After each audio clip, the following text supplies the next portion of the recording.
તો આગળ વાત સુરતની મીઠી ખાડીના પૂરના કારણે દર વર્ષે સ્થાનિક લોકો મુશ્કેલીમાં મુકાયા છે।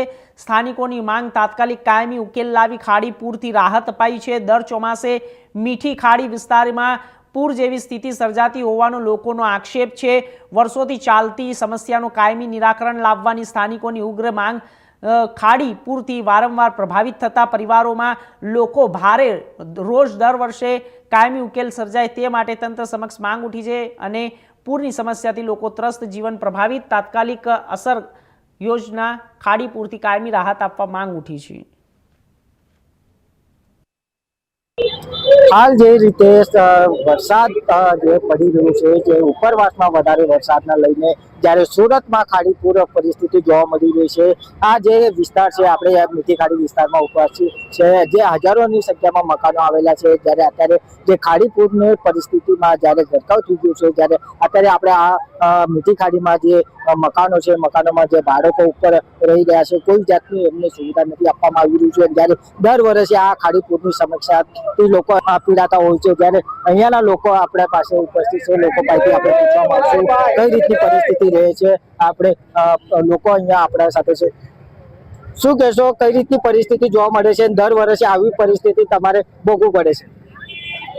અહીંયા 2020 થી લગભગ દર વર્ષે અહીંયા પૂરની પરિસ્થિતિ નિર્માણ થાય છે અને દર વર્ષે સરકાર તરફથી હાઈ લેવલ કમિટી નિયુક્તિ થાય છે પણ એ ફક્ત કાગળ પર હોય છે।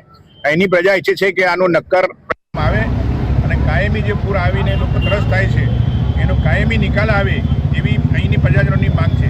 અહીંયા બધી જ જગ્યાએ પાણી 6 થી 8 કલાકમાં નિકાલ થાય છે જ્યારે મીઠી ખાડી વિસ્તારમાં 3 દિવસ પાણી નિકાલ થતા લાગે છે। એટલે અહીંયા અવરોધો કેટલા છે એ બધા સમજી શકો છો।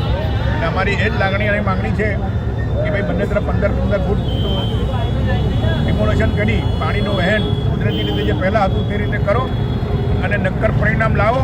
અને હવે ઇનફ ઇઝ ઇનફ બહુ થઈ ગયું છે। મતલબ લોકો પ્રજા અહીં ત્રાહીમામ પોકારી રહી છે। કેટલા લોકો આવેલા છે? કેટલા ઘરો છે અત્યારે પાણીમાં ગરકાવ થઈ ગયા છે? અહીંયા લગભગ 2400 ઘરો છે અને 8 થી 10,000 પરિવાર મીઠી ખાડી વિસ્તારમાં ઇફેક્ટ થયા છે। મતલબ એ લોકોને શિફ્ટ કરવામાં આવ્યા છે કોર્પોરેશનની સ્કૂલોમાં અને ત્યાં ફૂડ વિતરણ અને બીજી વ્યવસ્થા એમ લોકોને કરી આપવામાં આવી છે।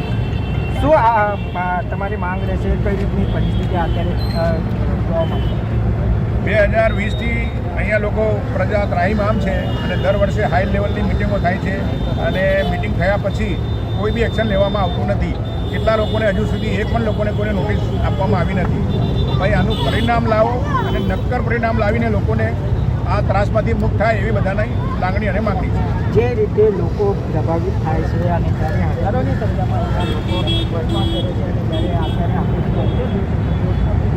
માણસ આખો ડૂબી જાય એટલો પ્રમાણમાં પાણી ફેલાઈ ગયું છે। ત્યારે લોકો અહીંયા ત્રાહીમામ પુકારી રહ્યા છે। જ્યારે 2020થી આ પરિસ્થિતિ અહીંયા ઉત્પન્ન થતી હોય છે। લોકો દ્વારા એક જ માંગ કરવામાં આવી રહી છે કે તાત્કાલિક તેનો નિરાકરણ આવે અને લોકોને એક હાથ મળે।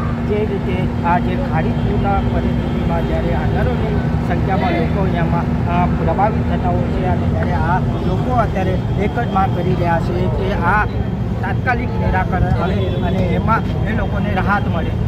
રવિ બેન્ડે